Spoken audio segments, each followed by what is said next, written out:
What's up, guys? I've been thinking about this all day long, and why, after 17 months, has Ashlyn Couch resurfaced and is speaking out? And that's been bugging me all day. So I just text my good friend AR and said, can I ask you a question? He said, what's up? And I'm like, why, after 17 months, has Ashton Couch resurfaced and speaking out? And he said the most impactful word: narrative. It's all part of the narrative. And I totally believe him. Why, after 17 months, somebody that moved out of the house, who wasn't in the house at the time of the murders, I mean, yes, she was friends with the people in the house. Why speak out after 17 months? It's all part of their narrative. Oh, look what this person did to these 4 beautiful college students. So what are we going to do? Oh, we're going to reach out to one of the former roommates who technically still had a lease, but just wasn't living there. And she's wanting to do something special for Maddie, because she never got a chance to give her one last hug. And she's doing all the what ifs. Oh, what if I got a hold of her and we went out? What if?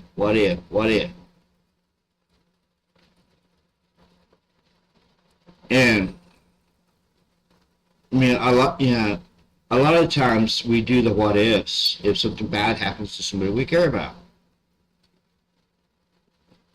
But couldn't she have stepped up way sooner than 17 months?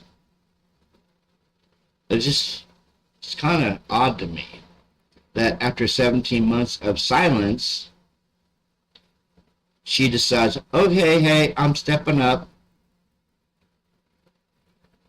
And she made the oddest statement in an interview that she did. The statement was, you never know who's watching you. You never know who's outside your house. That could have been me if I was still living there.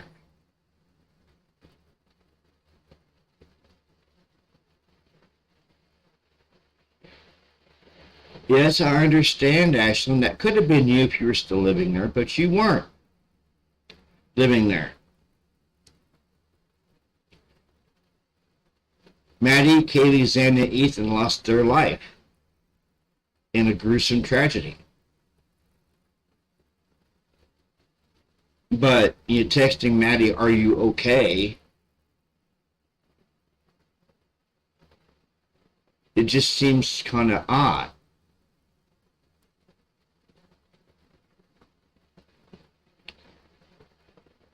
I mean, if she would have texted after she found out and texted, are you okay? I could understand that. But she didn't know what happened when she texted, are you okay? Then she found out after the fact. Yeah, after the text.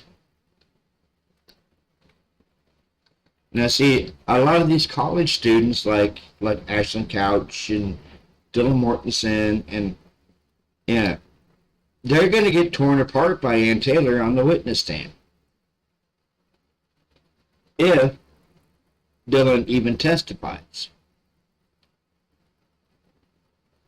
And you never know. Ashlyn might come forward and testify for the state. And I saw something tonight on Nancy Grace that really, really ticked me off. She was sitting there through half of the show making fun of Brian Koberger by stating, Oh, well, he must be guilty. He was wearing rubber gloves after the fact. So she was sitting there during her show wearing blue surgical rubber gloves. Oh, hey, you want some coffee? Oh, I don't want to get my fingerprints on this. Oh, let me take these off. Yeah, that was the most sickeningest thing I've ever seen. And she's supposed to be a media journalist. You know, she has her own show on YouTube and on MSM. I never want to watch that show again. After I saw her make fun of Brian because for wearing rubber gloves, and then asking, well, why didn't he get more of his prints on the knife sheath?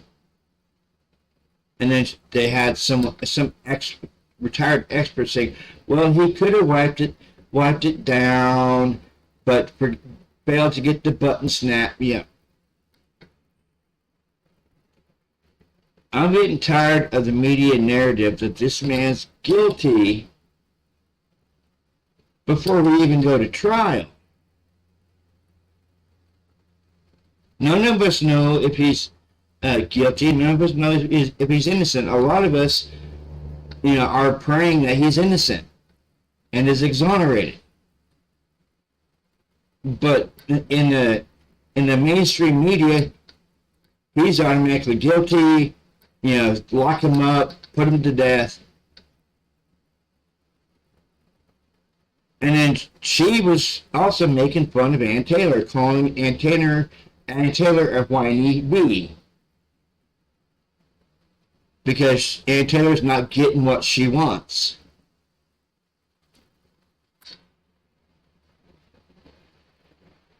But yeah, the whole Ashland Couch thing is just suspicious to me.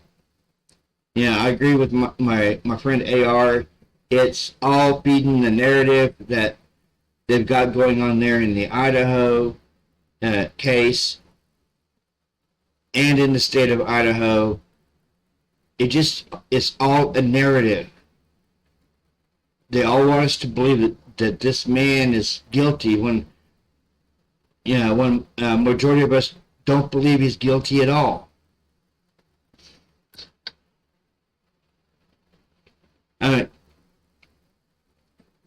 Yes, Ashland Couch is friends with Emma Bailey.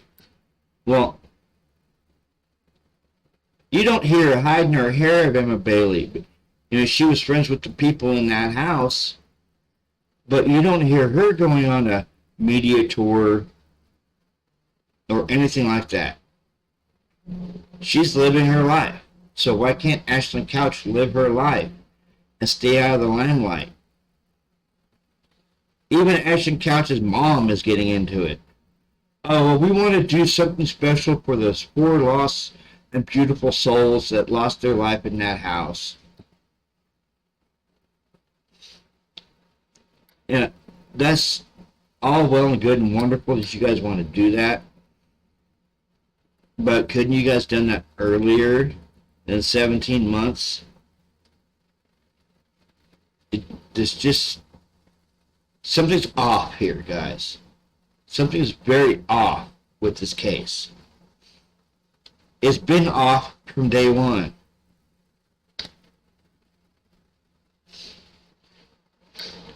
It really has. It's been off from day one.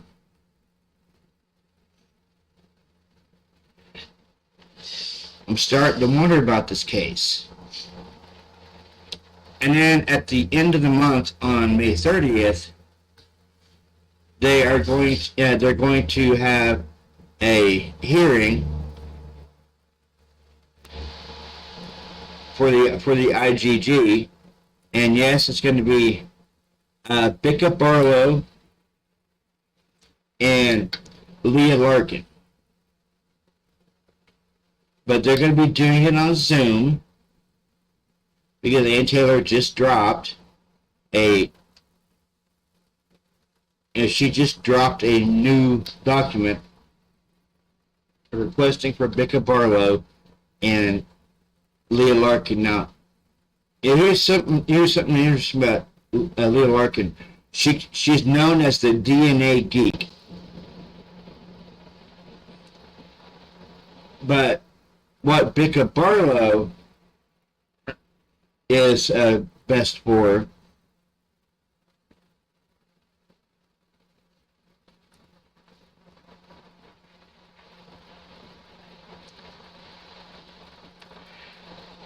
she got her science degree from the University of Berkeley, California, Berkeley, in genetics.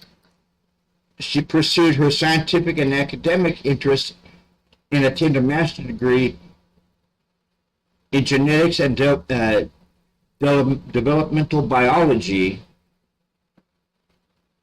and which should help this case.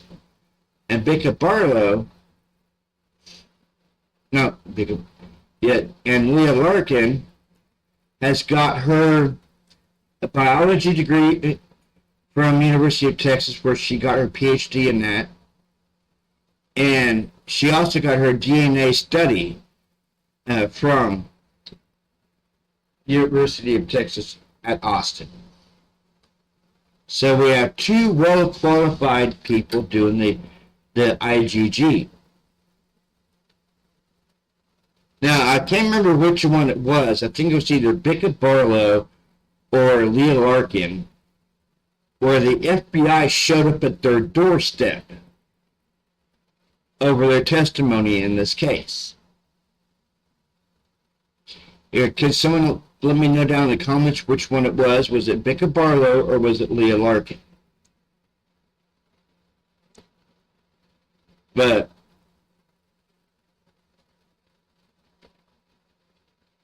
this case is supposed to start next year.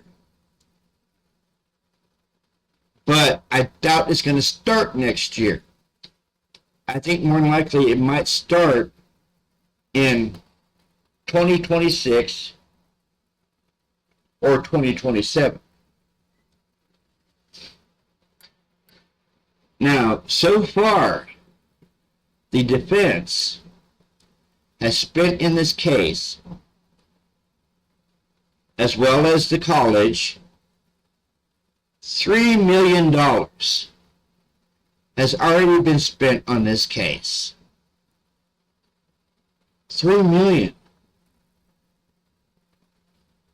That's a lot of money, and the case is only 17 months old.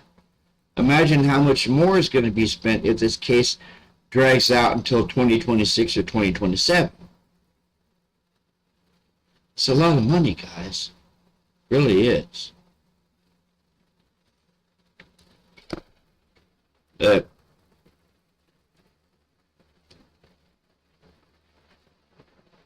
I'm not too sure, Dilla's going to testify, even though, she is the crux of the PCA and her description of 5'10" or taller, athletic but not muscularly built, bushy eyebrows. That's basically a nondescript version of somebody on the college campus itself.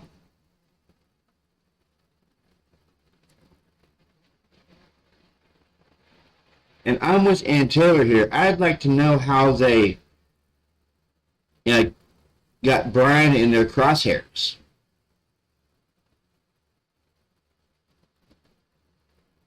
I really would. I really would like to know how they got Brian in their crosshairs. That's something we will never know. It's really not. It's something we will never know. But like always, guys, like, subscribe, and comment on my channel. Hit that bell notification for any new uploads.